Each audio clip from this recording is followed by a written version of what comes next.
¿Qué tal? Hay obras literarias que literalmente nos atrapan la imaginación y ya no nos sueltan por nada del mundo.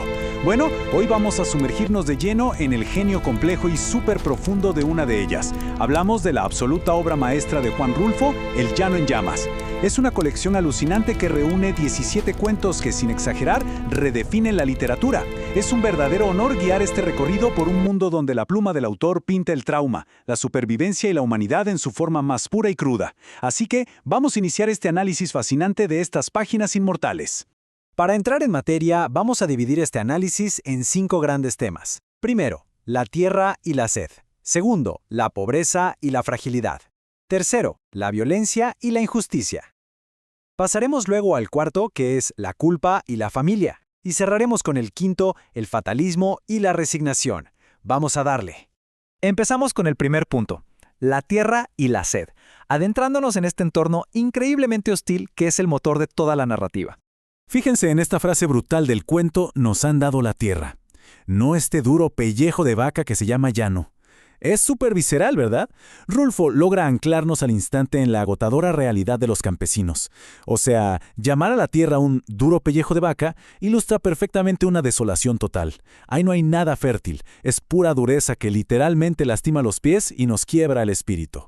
Y claro, para entender el meollo del asunto, tenemos que mirar el contexto social.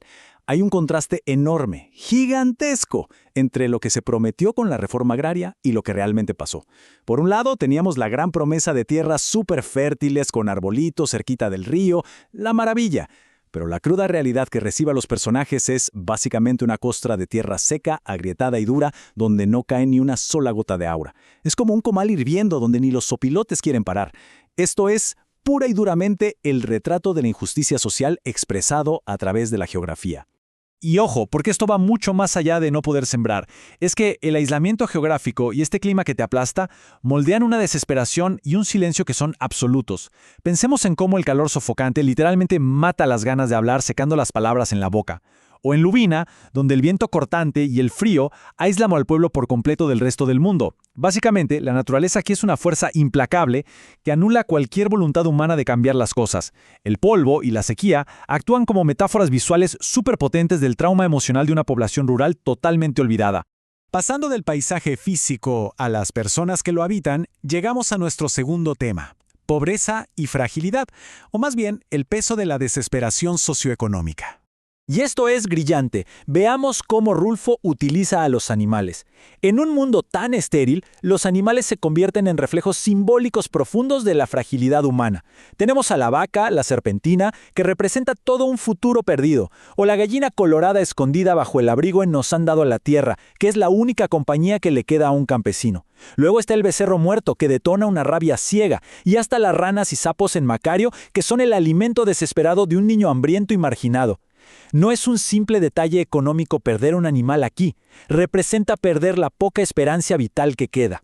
De hecho, esto nos lleva al desgarrador cuento Es que somos muy pobres, que resume esta inmensa fragilidad en una pequeña historia familiar.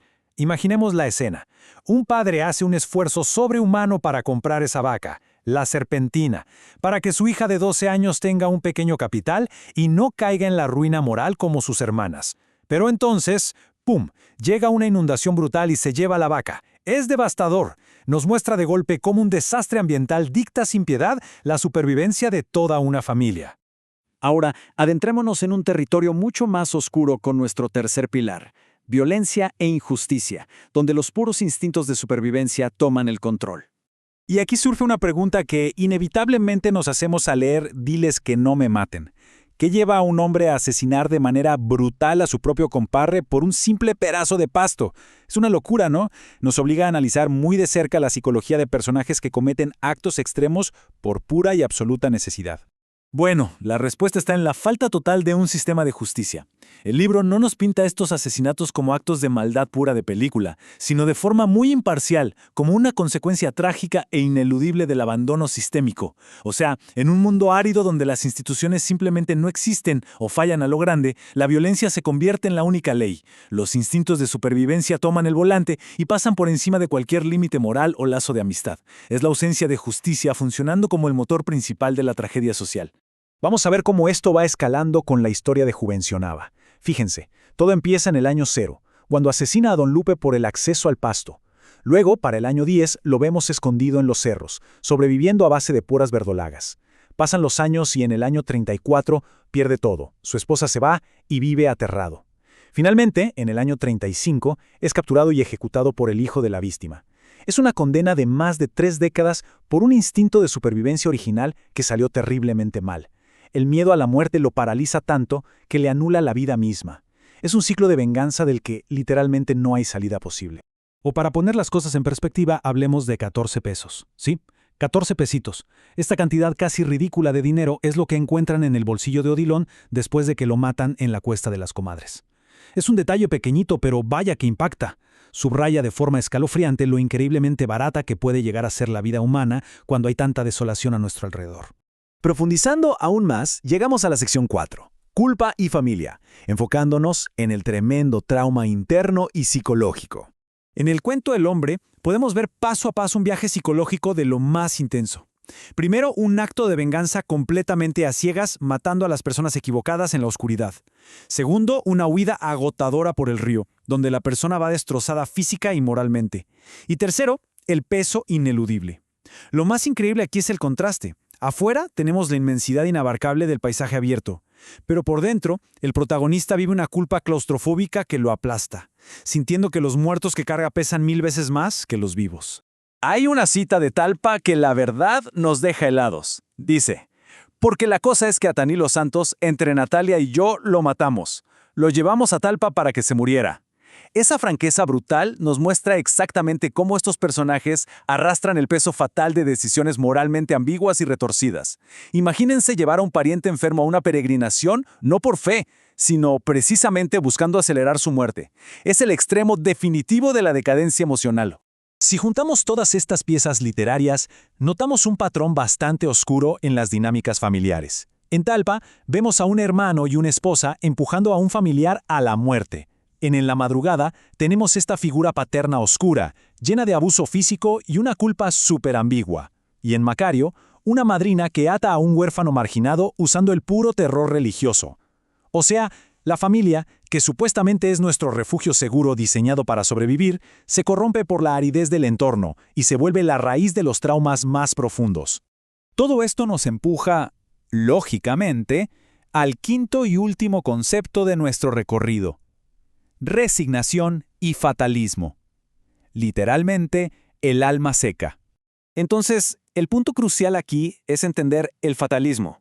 No es solo una palabra académica dominguera. Es el aire mismo que respiran los personajes. Es la creencia de que absolutamente todos los eventos están predeterminados y son inevitables. En este universo, es una tragedia inexorable empujada por la geografía y la sociedad. Es respirar la aceptación de que, hagamos lo que hagamos, el resultado ya esté escrito. Se trata de esa inmensa soledad frente a un destino que simplemente no podemos esquivar, y funge como el motor definitivo de la tragedia. Y este fatalismo lo vemos manifestarse por todos lados. Está en esa espera interminable mirando al cielo nublado sin ninguna esperanza real de que llueva. Está en los ciclos de venganza ineludibles como Juvencio, que termina aceptando su ejecución sin luchar. O en llegar a ver a la muerte no como un terror, sino como el único alivio verdadero, como en la peregrinación de Tanilo. En resumen, vemos cómo el mundo rural se percibe completamente a través de la lente de una resignación silenciosa. Al revisar el componente burocrático e institucional, nos topamos con esta cita. Es al latifundio al que tienen que atacar, no al gobierno que les da la tierra. Viéndolo de forma súper objetiva y académica, esto demuestra una ironía trágica increíble. Hay una desconexión total, una brecha gigante entre el poder de las instituciones y la dolorosa realidad humana del campo. Básicamente se les dice a los campesinos sin recursos que ataquen a los grandes terratenientes, eximiendo al sistema después de haberles entregado tierras que francamente no sirven para nada. Y con esto vamos cerrando el círculo de este análisis. Toda esta tierra abrasadora, esta costra agrietada de la que venimos hablando desde el principio, no es solo un escenario de fondo. Es la metáfora visual definitiva de cómo están las almas de sus habitantes, agotadas, traumatizadas y vaciadas de toda esperanza. Las grietas en el suelo representan fielmente las grietas en sus mentes. No hay ni una gota de agua en el llano, igual que no queda ni una gota de esperanza vital en quienes lo caminan. Todo es aridez pura, por dentro y por fuera. Para terminar, nos quedamos en el aire con una pregunta bastante provocativa. Si el clima brutal y la crueldad humana terminan anulando nuestra voluntad de sobrevivir, ¿acaso alguien puede realmente escapar del llano en llamas? ¿O estamos todos simplemente esperando a que caiga la lluvia? Nos deja muchísimo en qué pensar sobre la justicia, el olvido y la resiliencia en nuestros propios entornos modernos. Ha sido un gusto enorme desglosar la inmensa profundidad de esta verdadera obra maestra. Hasta el próximo análisis.